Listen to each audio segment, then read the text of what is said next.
Hey, it's Chris. Welcome to SQ1 Module 2. In this module, I'm going to help you understand why you may have cancer, why the rates of cancer have exploded, and help you identify the specific cancer causers in our world and in your life that you may need to address to help your body heal. 70 to 95% of cancers are caused by diet, lifestyle, and environment. The sad reality is that the cancer industry knows what's causing cancer, but they're not interested in prevention and they're not addressing the causes. They just want to treat the symptoms because that's where the money is.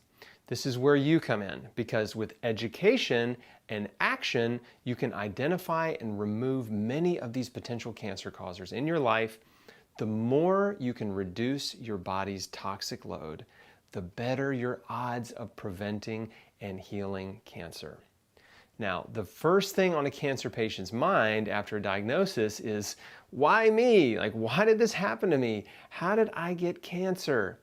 As I said in Module 1, cancer is the convergence of a multitude of health-destroying factors in your life that usually persist for a long period of time, usually many years, which is long enough to break you down and make you vulnerable to disease. I also told you that if you have cancer, you should assume that the way you're living is killing you. Not to blame you or shame you, but to empower you to change your life. Many of these cancer-causing factors can be removed, and your risk of getting a recurrence or dying from cancer can be greatly reduced just by your choices. Your choices matter. Now, we know that cancer has been around for thousands of years because researchers have found a few mummies with evidence of cancer, but the rates of cancer exploded after the Industrial Revolution. If you look at the way that most of us live on the earth today, especially those of us that live in Western industrialized nations, we live a very different life than our ancestors.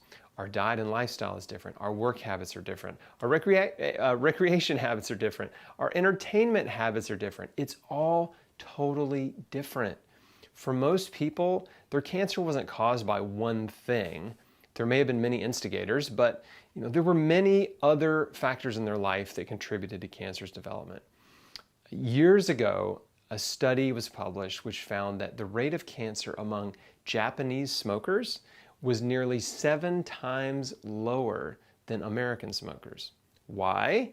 Well, 2 reasons. One is the Japanese diet and lifestyle is healthier and more protective. And 2, Japanese cigarettes may contain less toxic chemical additives than American cigarettes. A healthier diet and lifestyle and less toxic exposure equals less cancer. There are 3 pillars of health. 1 is our diet and lifestyle, 2, our environment, and 3 is stress. Now, these are broad categories and we're going to drill down into them, but just in the beginning, understand that diet and lifestyle, environment, and stress are the 3 main causes of cancer and most types of disease. Now, there are 2 different types of disease. First is infectious disease, which is caused by a virus, bacteria, parasite, or pathogen, and causes diseases like measles, herpes, malaria, influenza. Infectious diseases are also known as diseases of poverty. In impoverished nations, third world countries, infectious diseases are leading killers to this day, primarily because they haven't been educated on hygiene, they don't have good sanitation practices. People in third world countries are eating dirty food, drinking dirty water that's loaded with viruses, bacteria, and parasites. In the early 1900s, infectious diseases were the leading killer in the United States, causing roughly 1/3 of all deaths, mainly in children under 5. Today, infectious diseases cause less than 5% of deaths in the US. So we've made huge strides in eliminating infectious diseases, mainly because of sanitation and hygiene.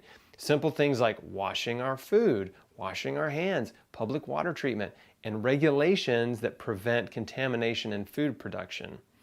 Now, the other type of disease is called chronic disease. Chronic disease is also known as Western disease and disease of affluence. The reason they call chronic diseases Western diseases is because when they first began to discover them, they were only happening in Western nations, in first world countries, in industrialized societies. Chronic disease includes heart disease, diabetes, multiple sclerosis, autoimmune disease. There are dozens of diseases that are categorized as Western diseases. Most cancers are considered to be Western diseases. But according to the International Agency for Research on Cancer, 18 to 20% of cancers are linked to infections. This is from viruses like hepatitis B and C, HIV, Epstein-Barr, some lesser-known viruses like human T-cell lymphotrophic virus, Merkel cell polyomavirus, Kaposi sarcoma herpes virus, and bovine leukemia virus. Most of these viruses are spread by kissing, sexual contact, needle sharing, blood transfusions, organ transplants, and even sharing food or drinks or a toothbrush with someone who's infected. Some of them can be passed from mother to child during childbirth and through breastfeeding. If you've ever wondered what causes childhood cancer, here's one cause. ALL, the most common form of childhood leukemia, has recently been traced back to a specific virus called CMV, congenital cytomegalovirus, which is a form of herpes that can be passed from mother to child during childbirth. And children born with CMV are roughly 4 to 6 times more likely to develop ALL between the ages of 2 and 6. So it's estimated that about 80% of people carry the CMV virus. So some viruses can't be avoided, but if you engage in risky behavior like promiscuous sex or needle drugs, your odds of contracting multiple cancer-causing viruses is much higher. But don't freak out. Not everyone who contracts these viruses will develop cancer. As long as your immune system is strong, your risk is low. But viruses can lay dormant in your body for many years and then flare up and cause a problem because your immune system became weakened or suppressed for a long period of time. So this is why the things that you can control, like your diet, lifestyle, environment, and stress, are so important. A healthy body can keep viruses in check. There's one virus on the list that's a little different from the rest and can be avoided. That's the bovine leukemia virus. Bovine leukemia virus is a cancer-causing virus found in cow's milk and meat. It's widespread. 80% of small dairy farms and 100% of large dairy farms were found to be infected with bovine leukemia virus when milk supplies were tested in 2007. Now, pasteurization should render this virus harmless in milk, but you can also contract it from eating undercooked beef, as in rare or medium rare. A 2003 study found that 74% of people tested had been previously exposed to bovine leukemia virus. Here's where it gets really interesting. Researchers took breast tissue samples from women with breast cancer to test for bovine leukemia virus. And according to their findings, the presence of bovine leukemia virus DNA in breast cancer tissue was strongly associated with breast cancer. And as many as 37% of breast cancer cases may be attributable to bovine leukemia virus. This means over a third of breast cancers, that's over 80,000 cases a year, may be caused just by eating undercooked beef. H. pylori is a bacteria known to cause inflammation, ulcers, and stomach cancer. And the rate of H. pylori infection and stomach cancer is much higher in third world countries because of poor sanitation and hygiene practices. H. pylori also converts nitrites from cured meats into cancer-causing compounds in the gut. The top cancers in Western nations, lung cancer, colon cancer, breast cancer, prostate cancer, are considered to be Western cancers. Now, back to Japan. In 1955, the death rate for pancreatic cancer, leukemia, and lymphomas was 3 to 4 times lower than the US. The death rate for colon, prostate, breast, and ovarian cancers was 5 to 10 times lower. This was at a time when animal products accounted for less than 5% of the Japanese diet. Now, Japan is not an anomaly. There are many parts of the world with much lower rates of cancer than Western nations like the US, Canada, Europe, and Australia, especially where people are eating plant-based diets. You can actually go to a website called Globocan, and there's an interactive map that lets you see what the rates of any type of cancer in any country in the world are. And one example that may surprise you is Mexico. Mexico has half the overall cancer rates of the US. There are dozens of countries that have a third of the overall cancer rates of the US. And in more specific regions, it's even lower. There are over 20 African nations with a rate of colon cancer that's 5 times lower than the US. Mozambique is nearly 25 times lower. They don't have a genetic advantage. What they have is a diet and lifestyle advantage. They're living their lives in a different way, and they're eating foods that are protective. They're also not doing as many things that are destructive. Maintaining health requires doing two things simultaneously. Health is not doing things that are harmful to your body, and instead doing things that are beneficial to your body, like giving it the right fuel and raw materials that it needs to repair, regenerate, and detoxify. One of my heroes is Dr. Dennis Burkitt. Dr. Burkitt was an Irish surgeon who worked in African hospitals in the 50s and 60s after World War II. During his time there, he noticed that many of the common diseases in the US, Europe, and even South Africa were virtually non-existent among the rural Africans. The doctors in rural Africa weren't seeing colon cancer or Crohn's disease or hemorrhoids or colitis or heart disease or diabetes or appendicitis. There's a long list of cancers and chronic diseases common to Western nations that they weren't seeing at all. Now, this compelled Burkitt to research not only the Africans, but other cultures around the world to figure out why their diet and lifestyles were protective against Western diseases like most cancers, heart disease, and diabetes. Burkitt observed that the rural Africans ate a diet that was very high in fiber.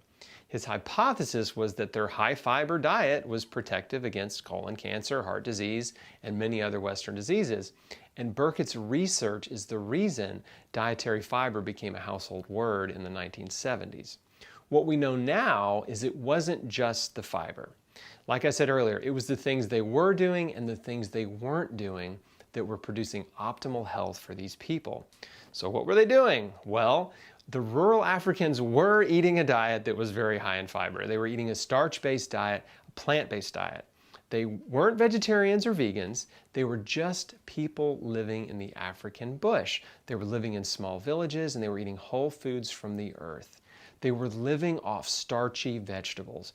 Beans, peas, lentils, corn, rice, potatoes, grains like millet, spelt, teff, wheat, and fruit when it was in season. They were eating root vegetables like carrots, beets, and turnips. They were eating cabbage and green leafy vegetables like collard greens and mustard greens. And they were eating very little meat and dairy. If you live in an African village, you don't have access to a grocery store to buy chicken or fish or beef whenever you felt like it. And there aren't any restaurants either, so if you wanted to eat meat, you had to kill an animal. You either had to catch it and kill it in the wild, or you had to kill an animal that you raised. If you raised chickens, you couldn't kill a chicken every night for dinner because you'd run out of chickens. So killing and eating the animals you raised was saved for special occasions. If you're killing a large animal like a cow or a pig, it means the whole village is having a feast. And killing animals in the wild is not that easy. You definitely aren't doing that every day. So eating animals was sparse. They might eat animals anywhere from a few times a week to a few times a month to a few times a year, depending on the region. These people thrived on starchy vegetables, simple, whole foods from the earth. They were also not eating white sugar, white flour, table salt, and oils. They were not eating anything in a package or a box. There was no fast food or junk food, no processed food. They were eating giant piles of beans and sweet potatoes. They were living on carbohydrates, high starch, high fiber, high carb tons of plant food and very little animal food, and zero man-made processed food. Western civilization consumes a ridiculous amount of meat, dairy, sugar, white flour, salt, and oils, not to mention all the artificial additives, preservatives, colors, flavors, taste enhancers, texture enhancers, and all the other junk they put in our food. The rural Africans also weren't eating any genetically modified food like GMO corn, soy, and canola, which are the three biggest GMO crops. 90% of the corn, soy, and canola grown in the US is GMO. If you pick up any fast food, junk food, or processed food and look at the ingredients, you're going to find corn, soy, and canola in almost all of it. So we're eating a lot of genetically modified food. Here's the GMO Cliff Notes. GMO crops are genetically modified to be resistant to weed killers like Roundup. The main ingredient in Roundup is glyphosate, which is classified as a probable carcinogen. And a major review of 44 scientific studies found that glyphosate exposure doubles a farmer's risk of non-Hodgkin's lymphoma because it disrupts normal white blood cell function and wrecks your immune system. But it's not just the farmers who need to worry because glyphosate can't be washed off. GMO crops that are sprayed with Roundup absorb the glyphosate and then you end up eating it. But wait, it gets worse. Farmers also spray glyphosate on non-GMO crops before they harvest to kill the crops and speed up the drying process. This includes conventionally grown wheat, millet, flax, rye, buckwheat, barley, oats, beans, peas, lentils, corn, potatoes, and more. Many experts now believe that widespread use of glyphosate, not grains, is the culprit behind the high rates of celiac, gluten intolerance, autoimmune disease, and many other digestive and physiological disorders. The rural Africans weren't eating any of the crazy stuff we're eating now, and they had really low rates of cancer, heart disease, diabetes, and many other Western diseases. That's proof that their diet and lifestyle was truly healthy. Here's a fun fact. Autopsies of our Paleolithic ancestors have consistently found starchy plant matter in their teeth and digestive tracts, like oats, not a belly full of bacon, butter, and coconut oil. Just like the rural Africans, population studies from China, India, the Middle East, Southeast Asia, and South America all show much lower rates of Western diseases. Those are the diets and lifestyles we should be imitating. Principle number one is we have to get back to a simple diet of whole foods from the earth that God made for us. We live and eat like kings. It's interesting, if you look at the lifespans of the kings of Europe, many of these kings had very short lifespans.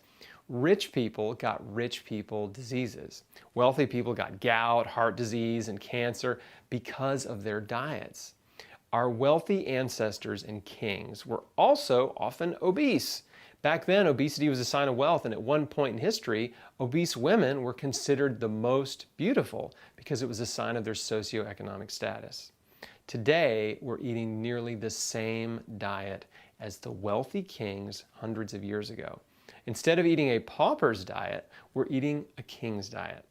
Kings eat whatever they want, whenever they want. Kings can afford to eat 3 or more times per day, and they can eat expensive delicacies like meat and cheese at every meal. They can have desserts rich in fat, sugar, butter, cream, and oils. They can eat the finest, richest foods every day at every meal. They have access to all the wine, beer, and spirits they want. That sounds exactly like the Western diet, doesn't it?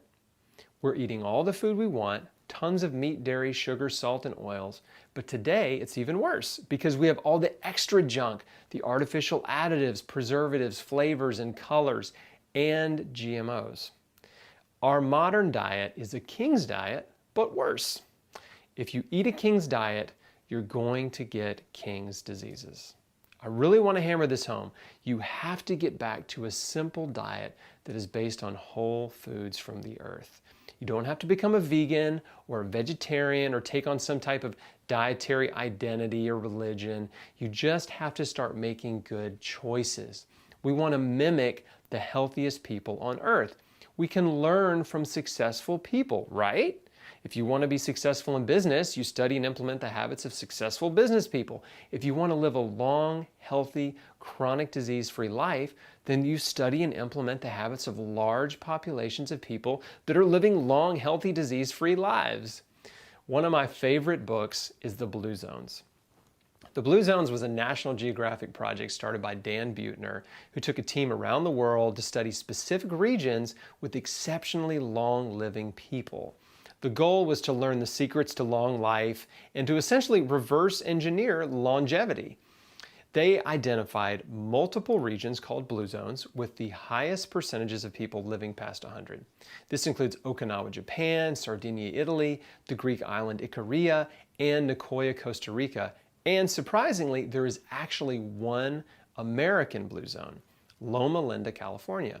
What Salt Lake City is to the Mormons, Loma Linda is to the Seventh-day Adventists. It's kind of like their headquarters. Half of Adventists are vegetarian and about 8% are vegan. And the strict Seventh-day Adventists in Loma Linda have a much longer lifespan than the average American. The men live 7 years longer than the average Californian man and have much lower rates of many Western diseases, all because of their healthy diet and lifestyle. Another example is the China study. This is the largest population study of its kind. They collected data on every province in China, millions of people, to measure their rates of disease and examine their diets. And the gist of the China study is that rural China has much lower rates of cancer and heart disease than the US, and they eat a plant-based diet. They eat tons of rice, vegetables, and fruit, and very little animal products. Another book I love is Healthy at 100 by my friend John Robbins, which also examines the diet and lifestyle habits of healthy, long-living people around the world. Those 3 books are wonderful reads if you want to get a global perspective on health and longevity.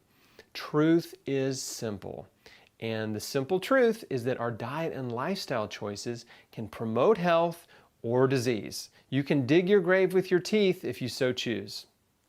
Hopefully, you're starting to understand that what you put in your mouth will either promote disease or promote health. We have to change what we put in our mouth first. Before you run off to a cancer clinic in Mexico, before you take 1 million supplements, before you do a bunch of weird therapies that may or may not help you, you have to change your diet.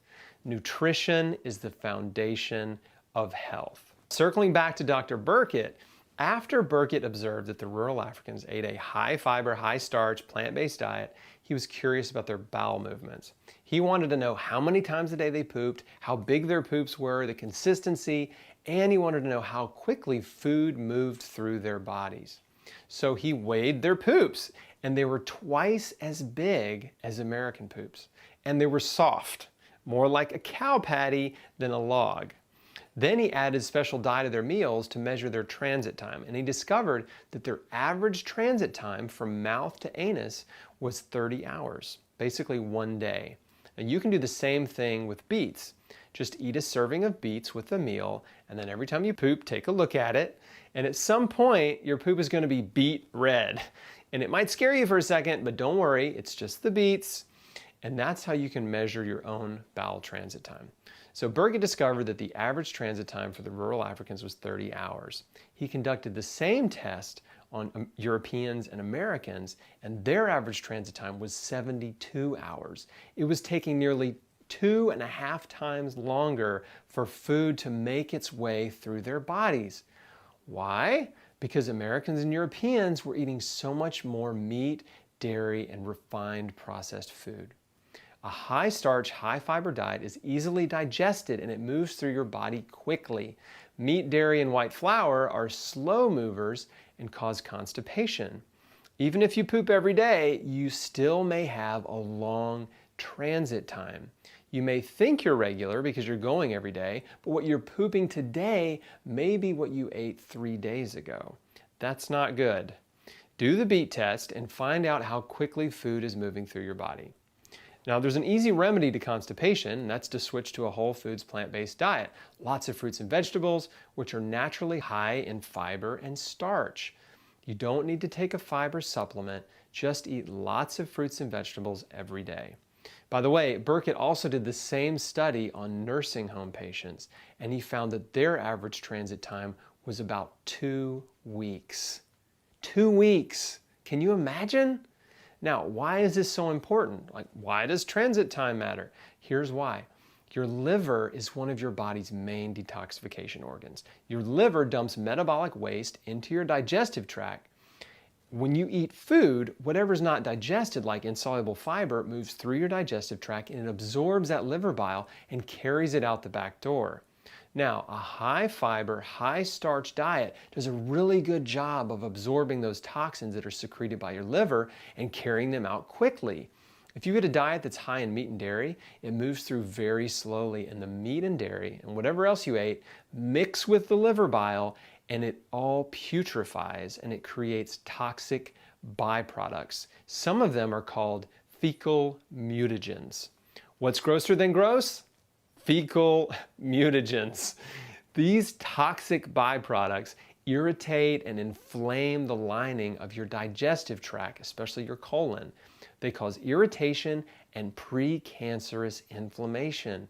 And some of these toxins are reabsorbed into your bloodstream, so you end up in a vicious cycle of auto-intoxication. Your body's constantly reabsorbing some of the toxins that it's trying to eliminate because your bowels are moving too slow. If you feel like crap all the time, it may be because you're actually reabsorbing some of your crap. The abundance of vitamins, minerals, enzymes, and phytonutrients in food, especially fruits and vegetables, is an obvious benefit to a plant-based diet. The second benefit is the fiber and starch, which moves through your body quickly and helps you eliminate toxic metabolic waste before it can putrefy, cause inflammation, and get reabsorbed into your bloodstream. The principles of a healthy diet are simple, and we'll talk about specific foods you should be eating every day in the next 2 modules. But generally speaking, you just need to eat a lot of fruits and vegetables, raw and cooked, and you need to minimize or eliminate animal products and all processed food. As the legend Jack LaLanne said, if man made it, don't eat it. Another problem we have is too much food. If you're watching this, you probably live in a Western nation with an unlimited food supply. With the exception of the homeless, even the poorest Americans rarely go a day without eating. So we have an unlimited supply of food, and our calorie consumption has increased significantly over time. According to the USDA, in 1909, the average American ate 3,400 calories per day, which, by the way, is still 1,000 to 1,500 calories more than most people need to eat. Today, the average American eats roughly 4,000 calories a day. It's 400 calories more per day than we were eating 100 years ago. This is why 2/3 of Americans are now overweight and 1/3 of Americans are now obese, because we're eating way too much. So now let's talk about body fat. Food is fuel. It's a source of energy. We eat food primarily to give our bodies energy to function. To understand why we're fat just takes a basic understanding of supply and demand economics. Your body has a certain requirement of calories per day, depending on your activity level. Calories are a measurement of energy that you get from food. If you consume more energy from food, more fuel, more calories per day than your body needs, it will store that energy for later as fat, which is a good thing. Before restaurants and supermarkets were on every corner, our ancestors would go through periods of food scarcity. They were growing their own food, raising livestock, and hunting. And guess what? A lot of food doesn't grow in the winter. And animals migrate or hibernate, so there was a lot less food available. If they ate a lot of food in the spring, summer, and fall when it was abundant, they might put on some weight. Then that extra body fat would be burned off in the winter when food was scarce. It would keep them alive. We don't have famines in the US, and we don't have food scarcity in the winter. We have an unlimited food supply, and we're overeating year-round. And most of us are gaining a little bit of weight, a few pounds a year or more, year after year after year. And there's a snowball effect. The heavier you get, the quicker you gain even more weight. This is why so many of us are overweight and obese. Obesity is the second leading cause of cancer. Cigarette smoking is the #1 cause of cancer. Obesity is #2.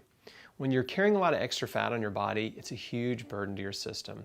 Body fat produces a lot of excess hormones, which can promote inflammation and fuel cancer growth. An obese body is overworked and overwhelmed, which leads to the breakdown in optimal functions of various systems in your body, which leads to chronic diseases like high blood pressure, heart disease, kidney disease, diabetes, etc. Obesity weakens your body, and that creates an environment that's hospitable to cancer growth. Now, being overweight has never been a problem for me, but I did smoke cigarettes as a teenager and young adult. And cigarettes are the #1 cause of cancer, and not just lung cancer. There are many cancers that are related to cigarette smoking. Because when you smoke a cigarette, carcinogenic compounds go from your lungs into your bloodstream and circulate throughout your entire body. Colon cancer can be caused by cigarettes. For all I know, smoking cigarettes could have instigated cancerous cells in my colon. Then my unhealthy diet and lifestyle choices create an environment where that cancer could grow. If you smoke now is the time to stop, like today. Don't put it off. Don't switch to e-cigarettes. It's going to be a tough couple weeks of nicotine withdrawal, cravings, and detox, but there are way worse things. You're a grown-up. You can handle it. If you're not willing to quit smoking or chewing tobacco or drinking or using drugs, there's no point in doing anything else because those destructive lifestyle behaviors will sabotage your success. Now, if you're curious about some of the other changes in the American diet in the last 100 years, here they are. Our overall carbohydrate intake has actually come down about 4%, but the type of carbohydrates has changed dramatically. In the early 1900s, most of our carbohydrates were from whole foods like grains, beans, and potatoes. Today, our carbohydrates are from processed foods, white sugar, white flour, corn syrup, chips and fries, and sugary drinks. We've replaced whole foods with processed refined foods. And as a result, our fiber consumption has come down about 10%, but we still weren't getting nearly enough fiber in 1909. The rural Africans are getting about 3 times as much fiber as we did 100 years ago. They're getting 75 grams or more per day.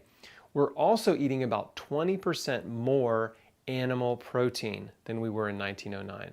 It's unnecessary. We're eating 60% more fat than we were in 1909, primarily from oils. Polyunsaturated fat consumption is up 340%, which is found in corn, soybean, and sunflower oil, and fatty fish. Monounsaturated fats are up 70%, which includes olive oil, peanut, safflower, and sesame oils, and about 20% more saturated fat, mainly from butter and lard in animal foods. And we're eating about 10% more cholesterol. All totaled, our overall fat consumption is up 60% from excessive amounts of oils and animal foods. Now let's talk about why you need to eat organic food. When you eat conventional produce, you're eating pesticides, insecticides, fungicides, and herbicides like Roundup. Those are all toxic chemicals. They're poisoning you and injuring you a little bit every day. The USDA organic certification means that farmers did not use toxic chemicals to grow the food and that the food is not genetically modified. In January 2004, when I first started eating organic, it was really expensive and there was only one store in town, Whole Foods. Today, most major grocery stores have organic produce. Things have improved a lot and the prices have come down. But yes, making the switch from junk food and fast food to organic fruits and vegetables will cost you more money each week. But whatever sacrifices you need to make to afford it are worth it. We lived in a small 2-bedroom, 1-bath house. We didn't have cable. We didn't have running water. Just kidding. And we lived very frugally at that time because I decided that the most important thing I could spend my money on was on my food. That was priority #1, buying the healthiest food possible. I want you to have that same mental shift. An investment in your health is one of the best investments you can make. Eating healthy now is much cheaper than getting sick. It's much cheaper to buy organic pesticide-free produce than it is to pay a hospital bill. My colon cancer surgery was $17,000. Okay, now let's talk about water. In most Western nations, we're blessed to have clean water to drink. It's clean in the sense that it's treated to kill harmful bacteria and parasites, but it can still be toxic. Most cities in America are drinking water with chlorine and fluoride added. Those are two very toxic chemicals that can promote cancer in the body. The chlorine that they put in your drinking water is sodium hypochlorite. That's bleach. They put bleach in our drinking water. Now, this isn't some sinister plot to make you sick. They put the bleach in there to kill bacteria, which is a good thing. The problem is then you drink the bleach, which is a bad thing. You've got to filter your drinking water. Fluoride is also completely unnecessary. It was added to our drinking water as a public health effort when producers of fluoride, which was a toxic byproduct of industrial aluminum manufacturing and the phosphate fertilizer industry, convinced the government that we would have healthier teeth if they added fluoride to our water supply. It's completely unnecessary and does not make your teeth healthier. In fact, our family has not consumed fluoridated water, with the exception of the occasional water fountain or in a restaurant, in 12 years. And guess what? No cavities. We've also used fluoride-free toothpaste for 12 years. No cavities. I went to the dentist in November 2016 for the first time in 5 years, and he raved about my teeth. Healthy teeth come from a healthy diet. You will get all the fluoride you need from eating a whole foods plant-based diet, rich in fruits and vegetables. So you've got to filter your water. Besides chlorine and fluoride, there's all kinds of pollution in our water supply, from industrial waste runoff, pesticide and fertilizer runoff from commercial agriculture, and from the large-scale chicken, beef, and pork farms where they're pumping these animals full of antibiotics, and then the animal waste runs off into the water supply. Not to mention the lead and rust components from the pipes that may be bringing water to your house. There are hundreds of potential contaminants in our water supply, even if you have well water. So I highly recommend you invest in a really good filtration system. Most water filters remove very little. They remove some chlorine and some heavy solids, but that's about it. So reverse osmosis and distillers remove pretty much everything. But if you do a little research on the popular faucet filters and pitcher filters, you'll find that they don't filter much at all. In 2004, I bought a countertop distiller. I used it for many years. Eventually it started leaking and I switched to a Berkey water filter. The reason I like the Berkey, it removes 99.9% of hundreds of contaminants, and it has a fluoride attachment that removes 95% of fluoride and arsenic, which is another cancer causer. Plus, the Berkey's portable, doesn't require any water pressure or electricity, and the two main filters will purify 6,000 gallons of water, which means if you consume 10 gallons of water per week, they will last you about 11 years. I made a video called 5 Reasons Why I Love My Berkey Water Filter. You can watch it at chrisbeatcancer.com/Berkey. Okay, we've covered diet. Now let's talk about our lifestyle. We're living a very different lifestyle than the healthiest, longest living cultures around the world. Number one is being sedentary. We just don't move our bodies enough. Sitting is the new smoking because people who are seated for 8 hours a day or more are prone to health problems. When you're in motion, you're increasing circulation and burning calories. Activity promotes health. Movement is life. When you don't move, you promote disease. There's a very simple solution to this. You just have to move more. Take the stairs instead of the elevator every day. Walk, run, hike, dance, do yoga, rock climb, do karate. Any extra movement you can do will help you. You've got to move your body every day. I'll cover this in detail in the exercise and rest module, including the best exercise for your immune system, how much exercise you need each day, the types of exercise you want to avoid, and how to get optimal healing sleep. Another destructive lifestyle habit is substance abuse. Alcohol and illegal drug abuse are obvious health destroyers, but prescription drug use can be as well. We have an epidemic right now of prescription drug use and addiction. All prescription drugs have side effects. For starters, they're all hard on your liver, which is your body's main detoxification organ. Once your liver goes down, you're dead. Many of the most common prescription drugs, like blood pressure and cholesterol-lowering drugs and drugs for mood disorders, have significant long-term effects in the body. Drug companies are one of the biggest advertisers on TV. And if you pay attention to the drug commercials, it's not uncommon to hear in the disclosure that many of these drugs may cause certain types of cancer. This includes birth control drugs, fertility drugs, psychiatric drugs, digestive disorder drugs, and hormone replacement therapy. Any prescription drug could be suspect.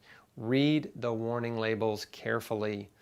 If you're taking multiple prescription drugs, then your odds are even higher because there's a synergistic toxicity that happens when in your body when you're taking multiple drugs.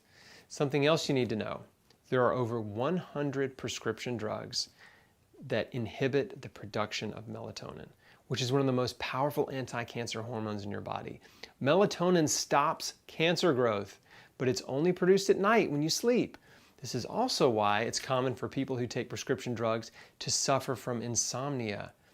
Even if you don't take prescription drugs, if you stay up late every night, you're not getting good quality healing sleep. If you're a workaholic and you're working 18 hours a day and getting 6 hours of sleep or less, then you're chronically sleep deprived and your health will suffer for it.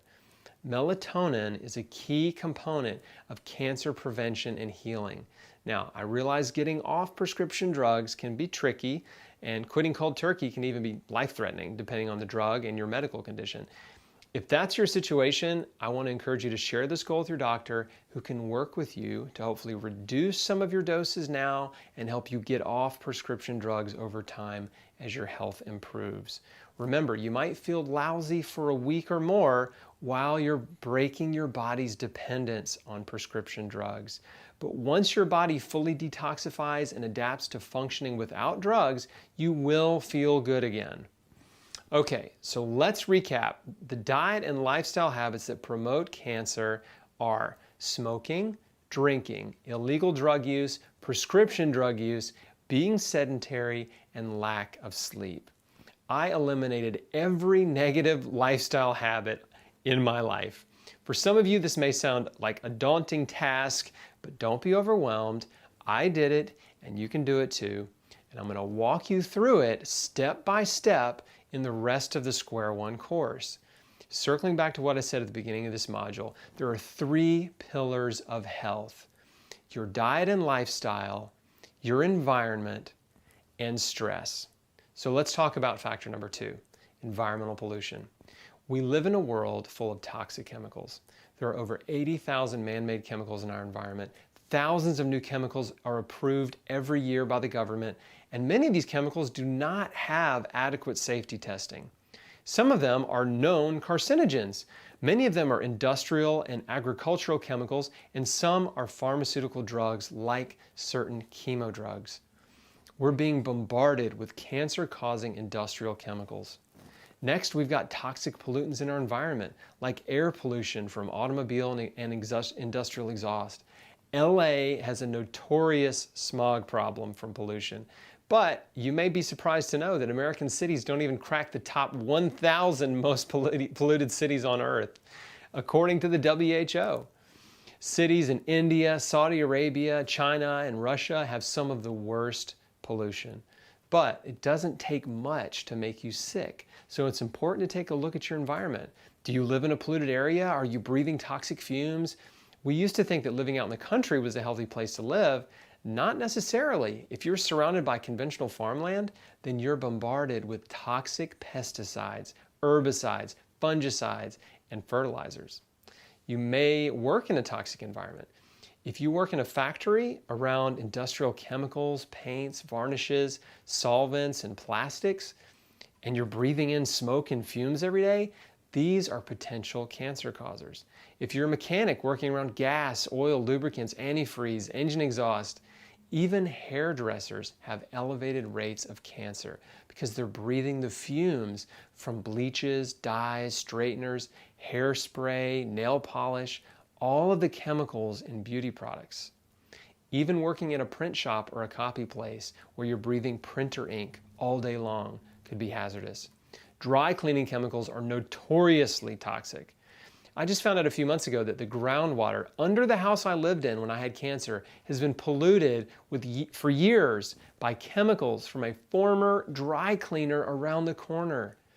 It's important to take a hard look at any toxic chemicals you may be exposed to at work or at home.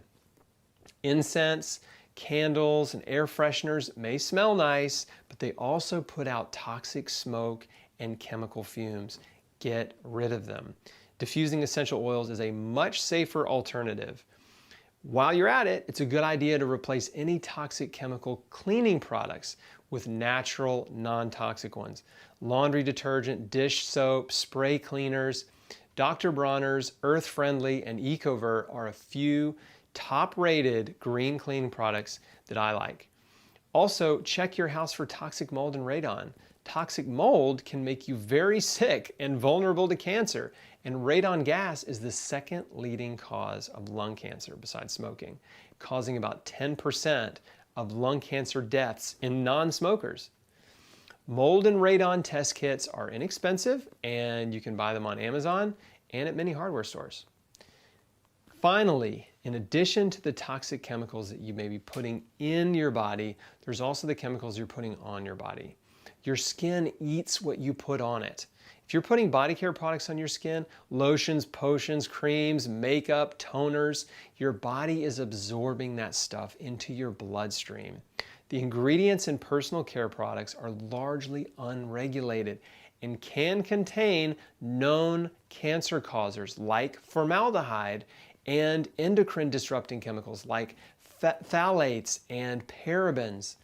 There's no way to test the long-term safety of putting all of these chemicals, soaps, lotions, shampoo, conditioners, moisturizers, perfumes, and deodorants on your skin and into your bloodstream every day for decades. This is a concern for everyone, but more so for women because they use a lot more body care products than men. So your best bet is to switch to verified, non-toxic brands and use as little as possible.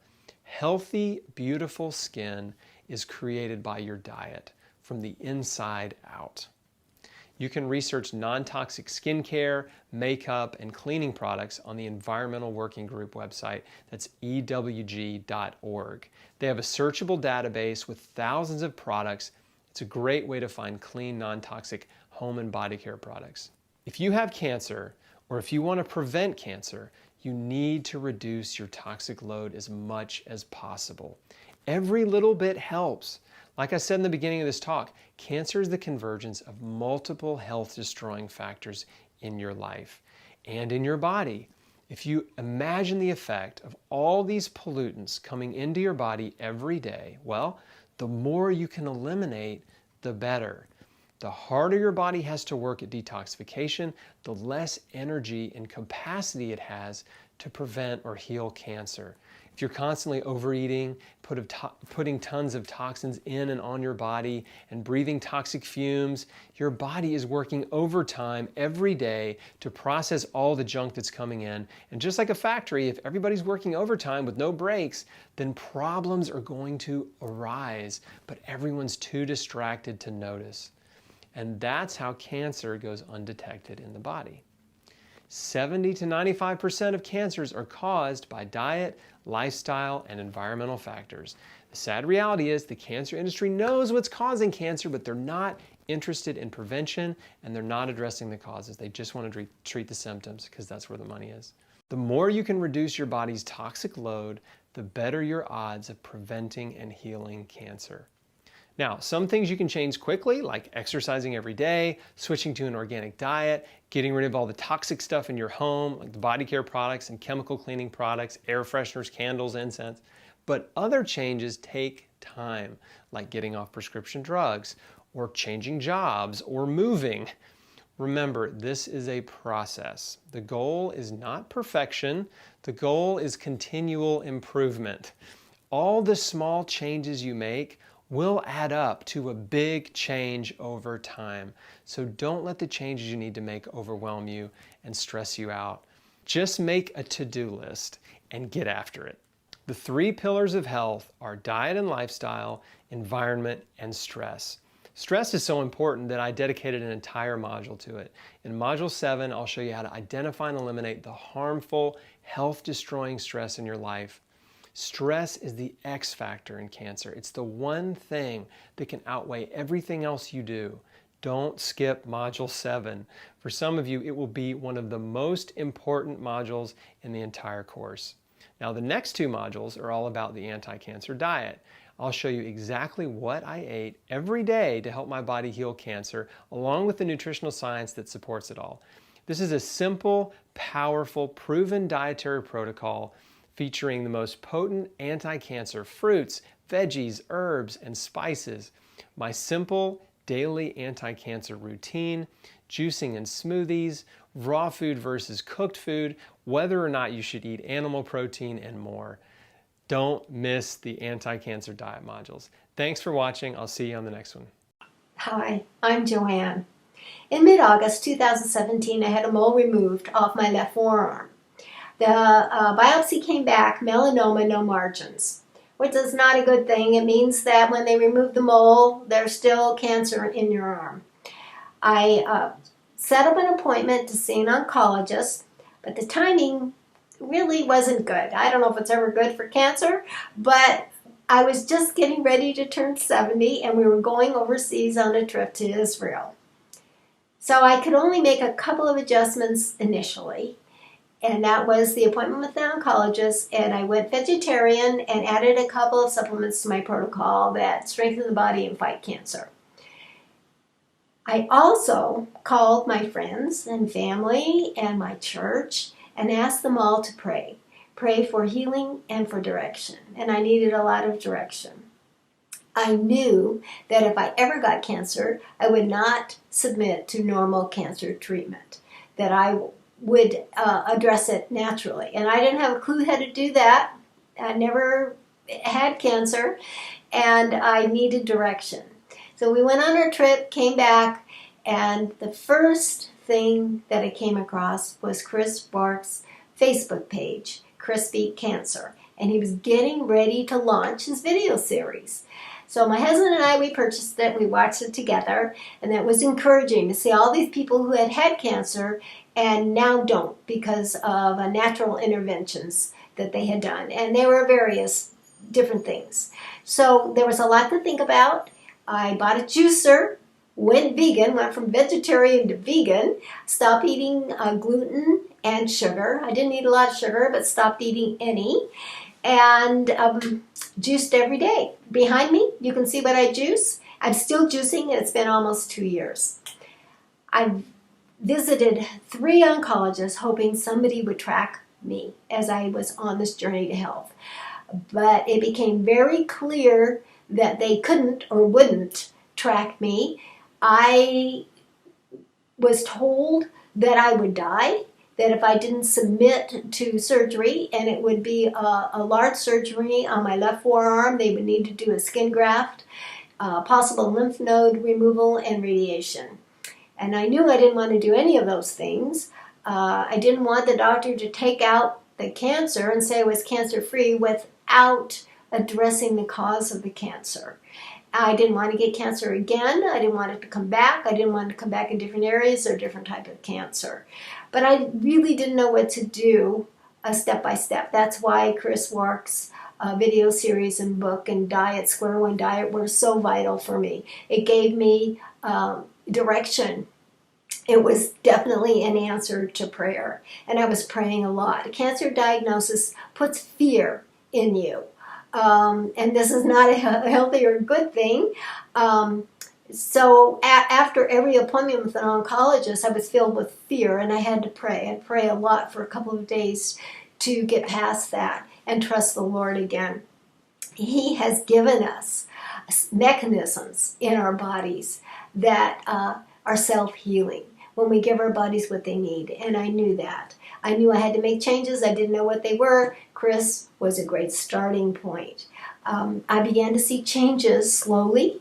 One of the first things is you turn a little orange when you do a lot of carrots and beets, and I did.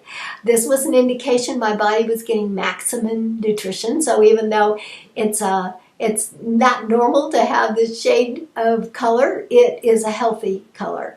Much preferred over the gray, the death gray you see on a lot of chemo patients. So it meant I was getting healthy. I saw my hair. My hair started to fill in.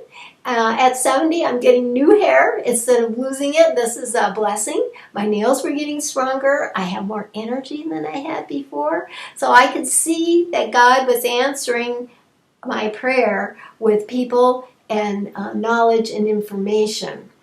I kept up with the vegan diet and the juicing, and one of the last changes that I saw was actually on my arm. When the mole was removed, inadvertently a small piece was left. Once the healing had happened around the mole removal, you could see a piece of the mole. It was a dark gray spot, which totally freaked out the oncologist. You're going to die. You can see the melanoma, even though they knew it was there because there were no margins. Seeing it somehow is more frightening. I didn't see it as a problem. I saw that little piece of mole as a blessing. At that point, I realized I wasn't going to be tracked by an oncologist, and I really didn't have a clue on if I knew what I was doing was being effective. I knew that little raised mole area was a window. I could see what was happening inside. So I watched it. Not a lot happened initially. All those other things happened first. Then the mole flattened. It was still black. It was still there. The little bit further on, it turned brown. And then a month or so after that, it was gone. And I couldn't even see it with a magnifying glass. This was just about a year after my diagnosis. I went to see my GP after the first of the year, and I thanked him. I thanked him for leaving that little piece of mole. I said, that was my window. I could tell what I was doing, if it was having any effect on me or the melanoma, by that little piece of mole that was still visible. It was a blessing to me.